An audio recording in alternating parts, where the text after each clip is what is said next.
ഉറ്റവരെ നഷ്ടപ്പെടുമ്പോൾ ഉണ്ടാകുന്ന വേദന അത് പറഞ്ഞറിയിക്കാൻ കഴിയാത്ത ഒന്നു തന്നെയാണ്. കഴിഞ്ഞ ദിവസമാണ് 2 കുടുംബങ്ങളെ തീരാ നോവിലേക്ക് തള്ളിവിട്ടുകൊണ്ട് എഞ്ചിനീയറിംഗ് കോളേജ് വിദ്യാർത്ഥികളുടെ ഞെട്ടിക്കുന്ന മരണവിവരം പുറത്തുവരുന്നത്. ക്രിസ്മസ് ആഘോഷത്തിന് കാത്തുനിൽക്കാതെ 2 പേരും അകാലത്തിൽ പൊലിഞ്ഞതിന്റെ ആഘാതത്തിലാണ് സഹപാഠികളും ബന്ധുക്കളും അടക്കമുള്ളവർ. ഒഴിവു ദിവസങ്ങൾ കിട്ടിയാൽ പല കള്ളങ്ങളും പറഞ്ഞ് ഹോസ്റ്റലിൽ നിന്നും പുറത്തു ചാടുന്ന ഒരുപാട് പേരുണ്ട്.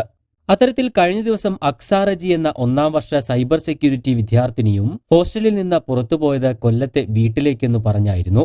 പിന്നീട് കാണുന്നത് സുഹൃത്തായ 3ാം വർഷ വിദ്യാർത്ഥി ഇടുക്കി മുരിക്കാശ്ശേരി സ്വദേശിയായ ഡോണൽ ഷാജിയുടെ കൂടെ മരണപ്പെട്ട നിലയിലാണ്. 3 മാസങ്ങൾക്ക് മുൻപാണ് അക്സാറജി കോളേജിലേക്ക് എത്തുന്നത്.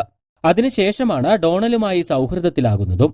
കോളേജിൽ നിന്ന് 3 കിലോമീറ്റർ മാത്രം ദൂരമുള്ള അധികം ആളുകൾക്കൊന്നും പരിചിതമല്ലാത്ത അരുവിക്കുത്ത് വെള്ളച്ചാട്ടത്തിലാണ് ഇവരെ മരിച്ച നിലയിൽ കണ്ടെത്തിയത്. ഇരുവരും മൊബൈൽ ഫോണുകളും വസ്ത്രങ്ങളും ബാഗും വെള്ളച്ചാട്ടത്തിനരികിൽ വെച്ച ശേഷം പിന്നീട് എന്ത് സംഭവിച്ചു എന്നത് അജ്ഞാതമായി ഇപ്പോഴും തുടരുകയാണ്. അതിനിടെ വൈകുന്നേരത്തോടുകൂടി അവിടെ കുളിക്കാനെത്തിയവർ ഇവരുടെ വസ്ത്രങ്ങളും മൊബൈൽ ഫോണും കണ്ടാണ് പോലീസിനെ വിവരം അറിയിക്കുന്നത്. തുടർന്ന് ഇവർ അറിയിച്ചത് പ്രകാരം പോലീസും ഫയർഫോഴ്സും സ്ഥലത്തെത്തി.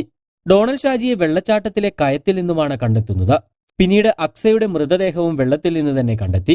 5 വർഷങ്ങൾക്ക് മുൻപാണ് ഡോണലിന്റെ പിതാവായ ഷാജി മരണപ്പെടുന്നത്. വിളവെടുത്ത കോക്കോ ചാക്കിലാക്കി തലയിലേറ്റി വരുമ്പോൾ തെന്നിവീണ പരിക്കേറ്റാണ് മരണം സംഭവിക്കുന്നത്. ഷാജിയുടെ മരണം തീരാവേദനയായി നിലനിൽക്കുമ്പോഴാണ് ഡോണലിനെയും മരണം കൊണ്ടുപോകുന്നത്. അതേസമയം വിദ്യാർത്ഥികളുടെ മരണവുമായി ബന്ധപ്പെട്ട് ഇപ്പോൾ പോസ്റ്റ്മോർട്ടം റിപ്പോർട്ട് പുറത്തു വന്നിരിക്കുകയാണ്. മരണപ്പെട്ട ഡോണൽ ഷാജിയുടെ ചുണ്ടിലും 2 ചെവികളിലും കണ്ണിലും മുറിവുകൾ ഉണ്ടായിരുന്നു. ഇത് മീൻ കൊത്തിയതാണെന്നാണ് പോസ്റ്റ്മോർട്ടത്തിൽ വ്യക്തമായിരിക്കുന്നത്.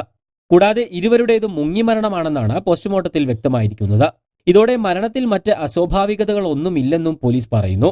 അധികം ആളുകൾക്കൊന്നും പരിചിതമല്ലാത്ത ഒരു വെള്ളച്ചാട്ടമാണ് അരുവിക്കുത്ത്.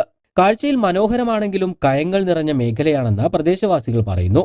അപകടം പതിയിരിക്കുന്ന ഇടമായതിനാൽ തന്നെ മേഖലയിലേക്ക് അധികം സന്ദർശകർ എത്തിയിരുന്നില്ല. വെള്ളം കുത്തിയൊഴുകി രൂപപ്പെട്ട കുഴികളും കിടങ്ങുകളും ഉള്ളതിനാൽ ഇവിടെ ഇറങ്ങുന്നത് അപകടകരമാണ്. ഇക്കാര്യം സൂചിപ്പിക്കുന്ന ബോർഡുകളൊന്നും ഇവിടെ ഇല്ല എന്നതും വിദ്യാർത്ഥികളുടെ മരണത്തിലേക്ക് നയിച്ചിരിക്കാം. മേഖലയിൽ അടിസ്ഥാന സൗകര്യങ്ങളോ സുരക്ഷാ ക്രമീകരണങ്ങളോ ഒന്നും ഇല്ല എന്നും പ്രദേശവാസികൾ ആരോപിക്കുന്നുണ്ട്. കൂടുതൽ വാർത്തകൾക്കും വിശേഷങ്ങൾക്കും ചാനൽ സബ്സ്ക്രൈബ് ചെയ്യാൻ മറക്കരുത്.